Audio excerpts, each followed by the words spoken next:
All right, good morning, everybody. Thank you for joining us today. I'm pleased to be joined today by the American Red Cross CEO, Gail McGovern, as well as the National Weather Service Director, Ken Graham. They're going to be sharing some of their preparation and response activities and efforts that are underway right now to support Floridians as they are already experiencing the impacts from Hurricane Ian. And so I'm going to begin by providing a little bit of an update on FEMA's mission and some of the preparedness actions that individuals can take right now. So first, Hurricane Ian is and will continue to be a very dangerous and life-threatening storm. And this is going to be for the days ahead. Floridians up and down the coast are already feeling the storm's painful impacts, and we have yet to experience landfall.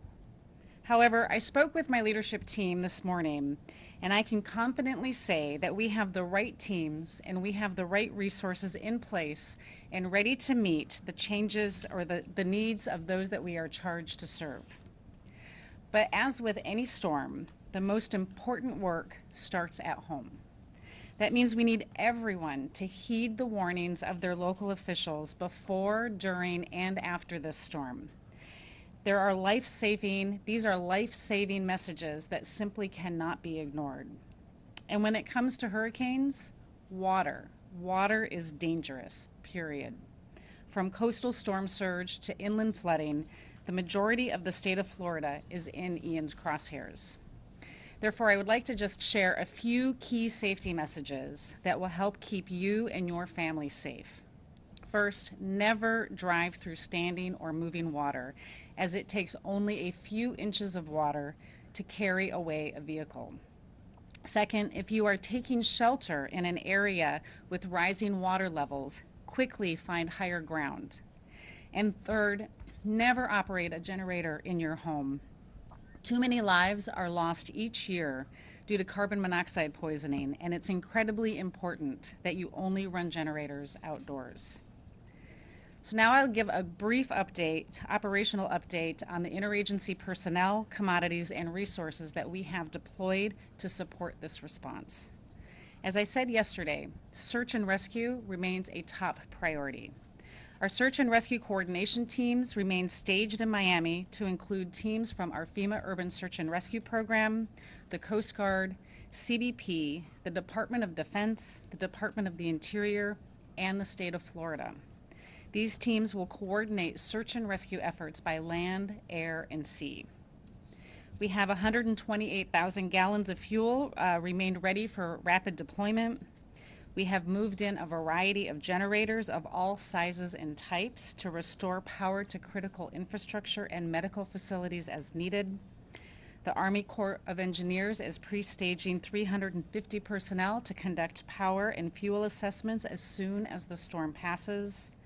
And just yesterday, I spoke with the president and CEO of the American Public Power Association to discuss some of their emergency preparedness actions and the mutual aid agreements that they have in place. We have 3.7 million meals and 3.5 million liters of water staged in Alabama, and there are multiple volunteer agencies that are staged and prepared to perform feeding operations as soon as it is safe to do so. We have provided Florida with 300 ambulances as well as expert federal medical teams. These are the same teams, the same brave first responders that we use to help communities during COVID-19.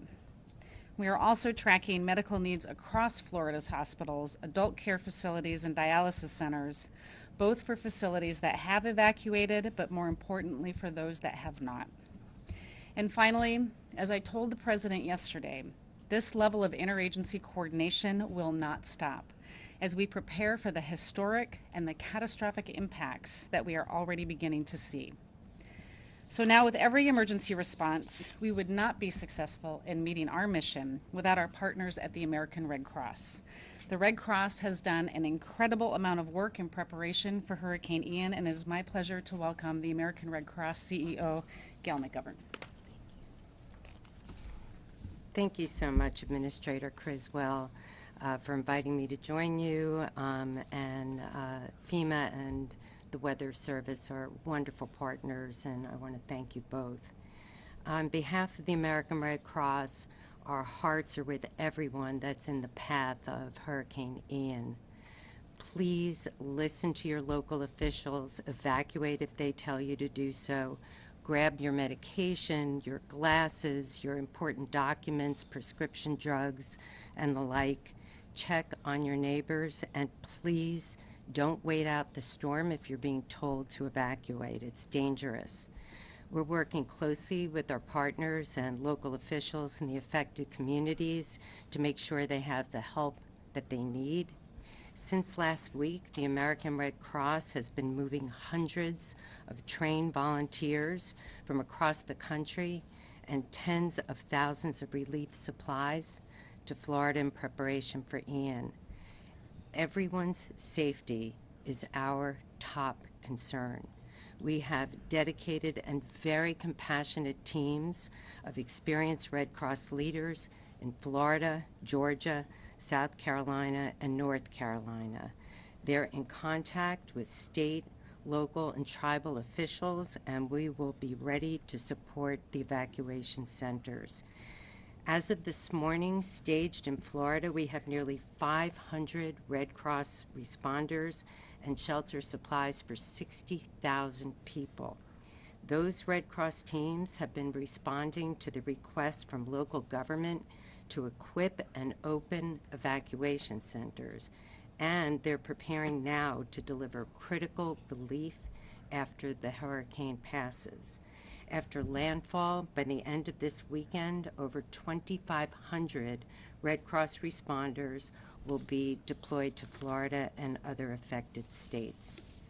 We'll work with our government and nonprofit partners and provide shelter, food, emergency supplies, care, comfort, and hope to the tens of thousands of people in the path of the hurricane. Also, if people want to help their neighbors, we can always use local volunteers.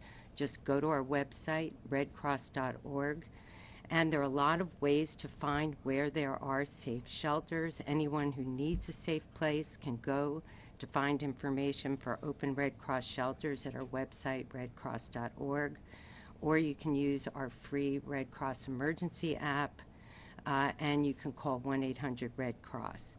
Just make sure you're following the instructions of the officials. And you can also find shelters at floridadisaster.org.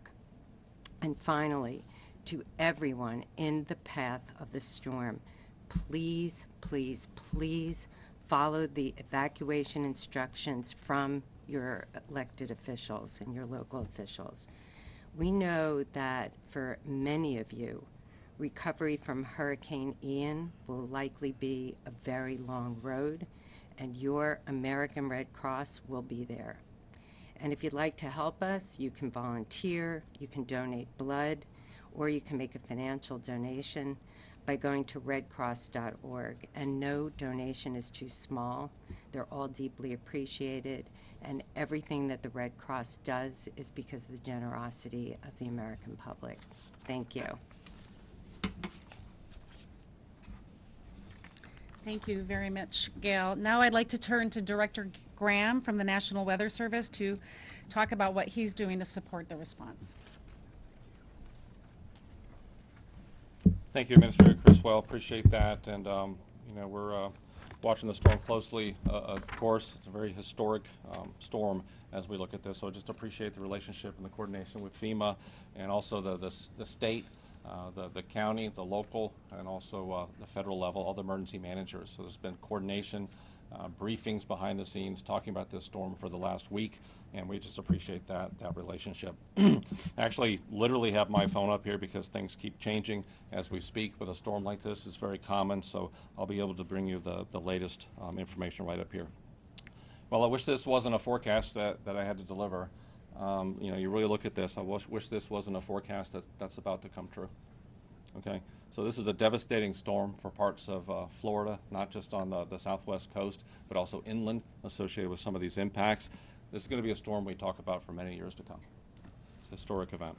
So the impacts are already underway. Already starting to see some of those squalls getting into Florida, and we're throwing everything at it at NOAA. everything from the satellites, radar. We've had extra balloon releases across the country. Think about the Midwest. Think about the Northwest United States, the Weather Service Forecast Office launching extra balloons so we get that data into the models, to try to get everything we can into the models to make these forecasts. Hurricane hunters from the Air Force and NOAA have constantly been in the storm, often at the same time, getting us the data that we need. And some of these updates that we've been giving you this morning has come from the data that we get from the hurricane hunters. And I would be remiss if I didn't say, I just want to say this real clear, what heroes, right? They go in towards the storm so we can get everybody away from the storm. So just real heroes flying into there, both the NOAA hurricane hunters and the Air Force hurricane hunters. Just absolutely amazing work from these heroes. Winds are 155 miles an hour. Category 4 storm. The radii, hurricane force winds go out 35 miles from the center. It's so important not to just focus on that center line, right? It's big. 35 miles away from the center, you have those hurricane force winds. Think about this, 150 miles away from the center, you have tropical storm force winds. So it's not just right there in the center, right? It's a bigger impact from all of this. And the storm is slowing down as forecast. And that's going to compound the issues associated with storm surge and compound the issues associated with the rainfall. So real important, you heard the advice already here, have those plans in place. If you're in Southwest Florida, you know, the time is to be safe and be where you are, and other places, you know, the central part of the state and the Northwest, this isn't just the West Coast, even the East Coast of Florida is going to see some storm surge and some winds as this takes the time to move across the state. Slow. So it's going to take 24 hours or so once it makes landfall to make it to the other side of the state across the peninsula. So it's 24 hours of rainfall, 24 hours of winds pushing the water. That's 24 hours that you'll see some impacts associated with this. We already heard it, Administrator Criswell, we've talked about this for years, and it's true. Water. We have to talk about the water. 90% of your fatalities in these tropical systems comes from the water. It's a storm surge, it's the rain, not just on the coast, but also inland. So we have to talk about it. Life-threatening, devastating storm surge forecast. Okay, this is the brand new information over the last hour or so. Think about some of these values. Middle Longboat to Inglewood, 6 to 10 feet. Inglewood to Bonita Beach, 12 to 18 feet storm surge. That's above ground. That's up your pant leg. That's a lot of water. It's a dangerous, life-threatening amount of storm surge, okay? Bonita Beach to Chokoloskee, 8 to 12 foot of storm surge. So these communities along the coast, it's an incredibly dangerous situation. Rainfall, not just along the coast, but inland. Think about these values that we're forecasting. Widespread 10 to 15 inches, 15 to 20 inches. Some places going to get 2 feet of rain. It's moving that slow. And that rain has a tough time draining because the storm surge has it blocked. So the water. People really need to listen to the warnings, have multiple ways to get information and warnings, as the water is going to be incredibly dangerous. The wind as well. And we talk about the leading cause of fatalities being water, but when you have a Category 4 storm like this around that eye wall, devastating amount of damage right around that eye wall. So structural damage, power lines, trees, and some serious damage right around that eye wall. And tornadoes. If there wasn't enough threats, we still have tornadoes. 90% of your tornadoes are on that right front quadrant. So as we follow this storm in, the right front quadrant's where you get 90% of the tornadoes. So everybody really urging you to stand by for some of those warnings as they get issued. So that's it. There's an incredible amount of information. It's coming. And the one last thing I want to mention, even getting through the storm, it's dangerous afterwards. It's no fun after these storms, okay? There's debris. There's, you know, you think about trees, power lines, and please be careful with the generators. We've seen over the last couple of years in some of these big hurricanes, including Hurricane Laura that hit Louisiana, that there were more fatalities afterwards associated with generators than there was from a similar storm surge of 16 to 18 feet. So I'm just urging everyone, please follow those instructions and really be careful after the fact. So anyway, that's all I have. Administrator Criswell, you know, I just appreciate the partnership. We're all in this together. We're all trying to make the country weather and climate ready, and together we're able to do it. So thank you very much. Thank you, Mr. Graham. Deputy Jarvis with the Thank you. recap. Thank you. Hola, muy buenos días. Soy Daniel Yarguez, portavoz nacional de FEMA. Voy a hacer una actualización de lo que dijo la administradora Criswell. El huracán continúa siendo una amenaza peligrosa para la vida en los próximos días. los residentes del estado de Florida, en las partes de la costa, ya empezaron a sentir estos embates del huracán Ian y todavía no toca tierra. Entonces, queremos que tengan mucha precaución. La administradora platicó con su equipo, con el equipo de FEMA esta mañana, y estamos listos y confiados de que tenemos a los equipos correctos en los lugares correctos para responder a esta tormenta y también para satisfacer las necesidades de las personas a las que servimos. Les pedimos a todos que acaten las advertencias de las autoridades locales antes, durante y después de la tormenta. Estas son advertencias que amenazan la vida y no pueden ser ignoradas de ninguna forma. Cuando se trata de olas de agua, lo escuchamos de la administradora, es algo bien, pero bien peligroso. Tienen que tener mucha, mucha precaución. Estamos hablando de marejada ciclónica, también de inundaciones que no tan solo van a estar en la costa, pero también tierra adentro, y eso va a afectar a comunidades que están tierra adentro en el estado de Florida. La administradora Criswell también mencionó que queremos compartir consejos útiles con ustedes. Nunca maneje en aguas inundadas. También si está en un refugio y empieza a inundarse, por favor vaya a un lugar más alto de ese refugio. Y tercero, nunca use un generador dentro de su casa. Es peligroso, es letal. Hemos visto en otras tormentas que eso no es una buena idea. También una actualización de las operaciones de FEMA, de nuestro personal, de los suministros y los recursos que hemos desplazado en la respuesta a esta emergencia. Tenemos equipos de búsqueda y rescate, también de equipos de la Guardia Costera de Estados Unidos, Departamento de Defensa, Departamento de Interior y del estado de Florida, localizados y ubicados en Miami, listos para ser desplazados como se necesiten. Estos equipos coordinan sus operaciones por aire, por agua y también por tierra. Tenemos 128,000 galones de combustible también ya listos para ser desplazados a las áreas que sean necesitadas. Hemos movilizado generadores de todo tipo y todo tamaño también para restaurar energía eléctrica en esos lugares, en esos centros de infraestructura crítica como hospitales y lugares médicos también.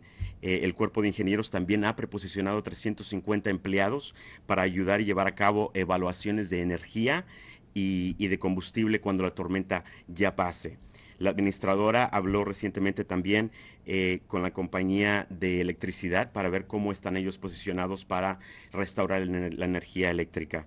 En cuanto a agua, comida y esos suministros, tenemos 3.7 millones de alimentos ya preposicionados en Alabama, también 3.5 millones de agua, también en ese estado preposicionados para ser desplazados a la zona impactada.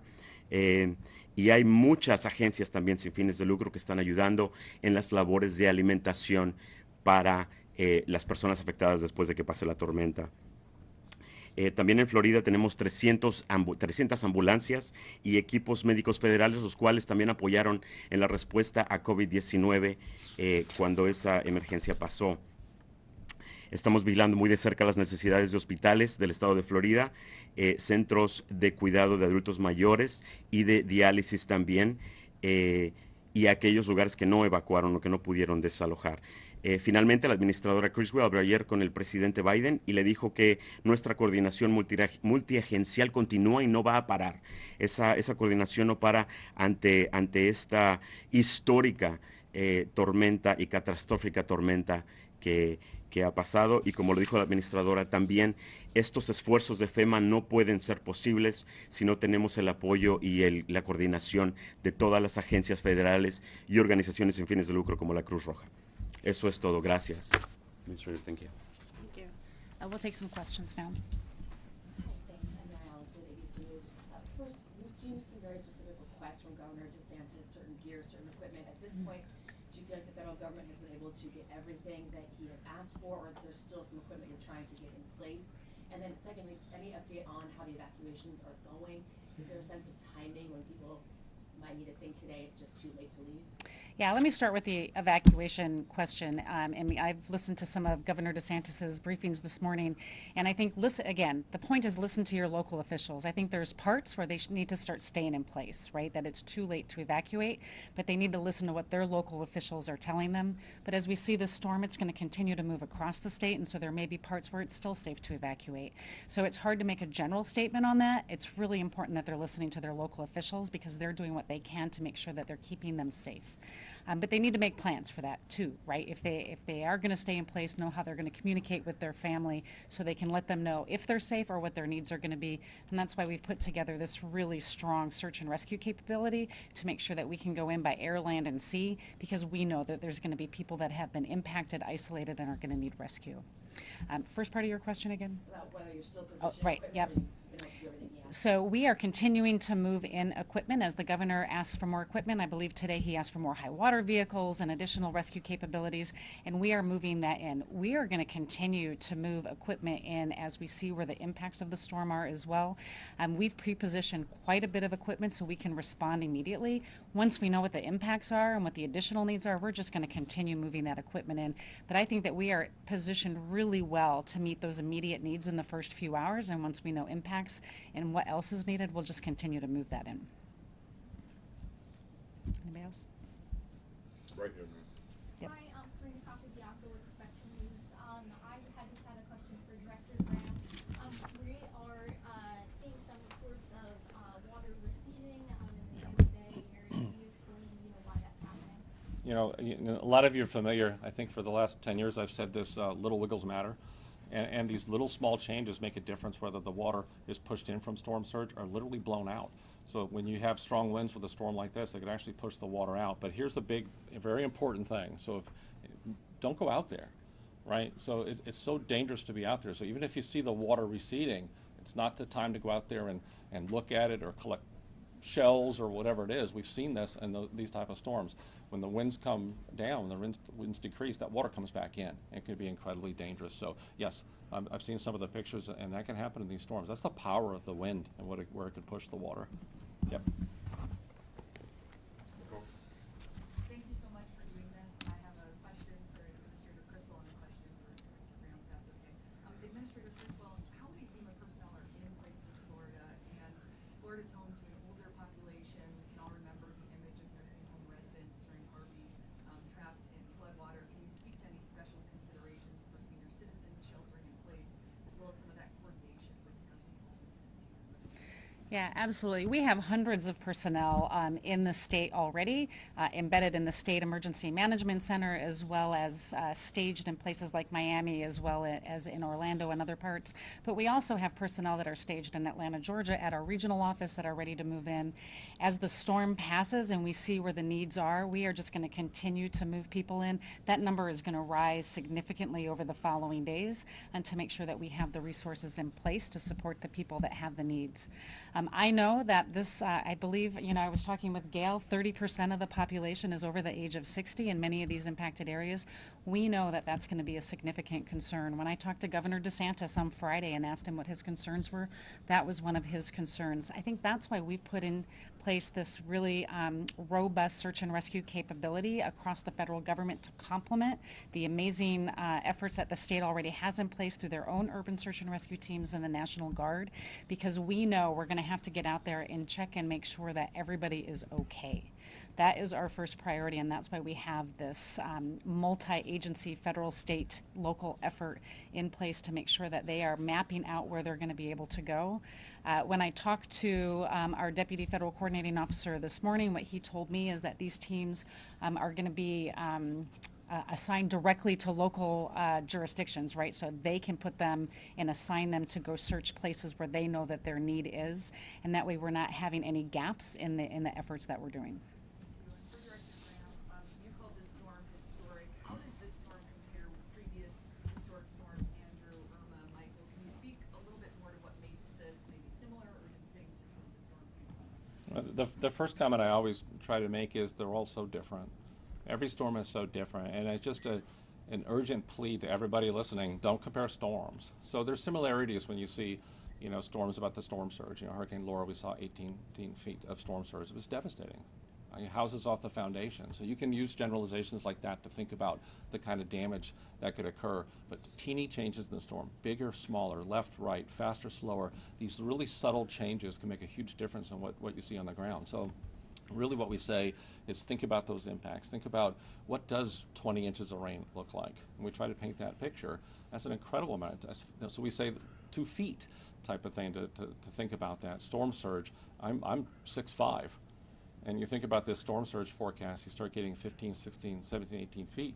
I mean, that's a lot of me type of thing. So we try to paint that picture to really, really key in those impacts. So, and the last comment is, that's why the whole NOAA team comes together on these storms, from the satellites, the radar, you look at the hurricane hunters of the Air Force and NOAA. It takes that entire team to really come up with those impacts.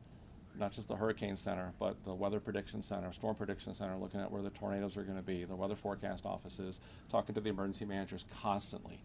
I mean, literally in those situations, I've been in those situations, and you might as well just leave the phone on speaker, right? You're constantly talking about these. Look at me in a news conference. Look at my phone open, right? It's information comes in pretty quick. So that's what happens. So it's hard to compare storms, but you really can compare the impacts, and those values that I gave are just absolutely devastating. It's historic. Sir. Hey there, Gary Groom back from NBC News here. I have a question, same question for the administrator and then the director, so they have different answers here. There's lots of moving parts. What is your biggest concern right now? What is keeping you up at night this week? It's the water, right? I mean, we are talking about significant amount of storm surge and a significant amount of rainfall. I think one of the reports I even heard earlier today, in some parts of the state, up to 5 inches per hour of rainfall. You know, when you combine those two together, as you heard Director Graham say, it's going to flood. The storm surge is going to back up the rainfall, and it's going to create incredibly life-threatening, dangerous situations. So for those people who didn't evacuate and are now being asked to stay in place, they need to make sure that they're getting to high ground, right? And that they are putting themselves and their families in a position that is going to keep them safe. For those that are still being asked to evacuate, take them seriously. Evacuate and get out of harm's way. I think the other big concern I have is then once the storm passes and individuals go out into this water, the water is still dangerous, right? It's still going to be moving rapidly. It's still going to have debris in it. It's still going to have down power lines in it. So there's so many different dangers after the storm passes that also contribute to some of the indirect fatalities that we see after a storm. So people just need to stay focused. They need to listen to their officials. They need to understand what the threats and the dangers are. Those first few hours, days after the storm passes are just as dangerous as when the storm is going over. So it's interesting when you do this enough years that we have it's the same concerns. It really is. It's interesting when I listen to Administrator Criswell, it's the same thing. So I worry about, people that are inland that think they're okay because they're away from the coast, and it's not true. Right, the storm surge pushes water into, so you have every canal and river that usually drains that rain, they're going to flow backward. The water gets pushed into these areas, flows backward, and then that rainfall has nowhere to drain. So even if you're inland, you have dangers associated with the water. So there's no safety there. So you have to really be in a situation that you're really safe. And it's the same thing afterwards. I worry about it so much, and it's all, you see it on every one of these storms. We get through the storm, and then afterwards, the hazards, the water, what's in the water. You think about power lines down, hazards, and you think about generator use. Please help us get that message out. Because every one of these storms, we lose so many people afterwards for improper generator use. I'm just begging everybody, please, if you don't know, ask. Right? There's instructions, there's information out there, and make sure they're well-ventilated areas away from your windows, not in the house. And if we could do that, we can save some lives. So help us get that message out. So it's the same things.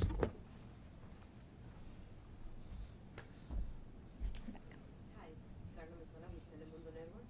This question is for Mr. Daniel Jarvis, if you can answer in Spanish. Sure. Para la gente que quizá no habla español, que esté ahorita en peligro en esa área, ¿qué debería de hacer? ¿A dónde debería referirse para pedir información en su idioma? Y también recordarle a la gente que a lo mejor tiene una situación migratoria difícil, el pedir ayuda, esto no implica nada, ¿cierto? Lo más importante en estos momentos, Carla, es que las personas escuchen las indicaciones de las autoridades locales. Para recibir información en español, les recomiendo que descarguen la aplicación de FEMA, totalmente en español, para teléfonos Android y para teléfonos Apple. Y ahí pueden, dos cosas, recibir alertas de las condiciones del tiempo y también encontrar refugios si es que tienen que ir a un refugio cercano. En este momento, la recomendación es que se queden en su casa. Como dijo la administradora, una de las cosas que nos preocupa mucho para nosotros es el agua. El agua está creciendo, aumentando muy rápidamente. 5 pulgadas cada 10, 15 minutos, eso es mucho. Y todavía no toca tierra el huracán. Entonces, primeramente el mensaje es que estén seguros. Si pueden descargar la aplicación, reciban estas alertas de las condiciones del tiempo y también buscar un lugar seguro. Gracias.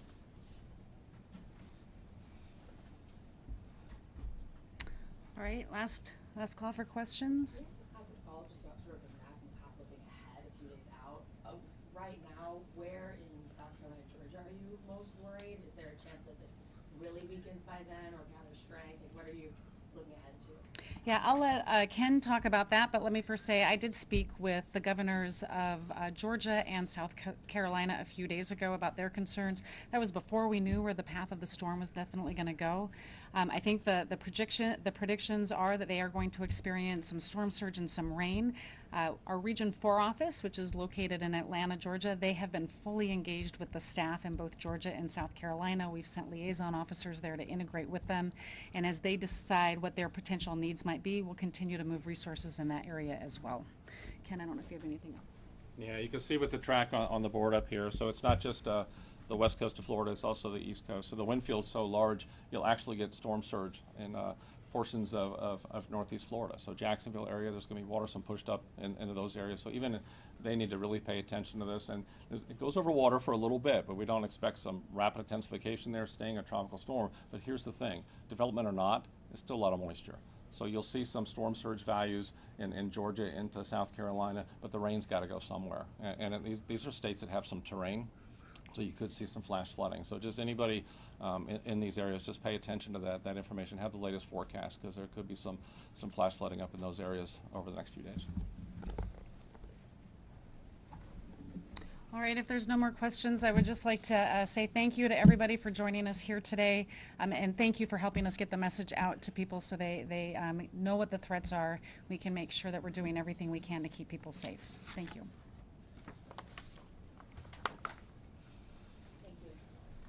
Thank you all.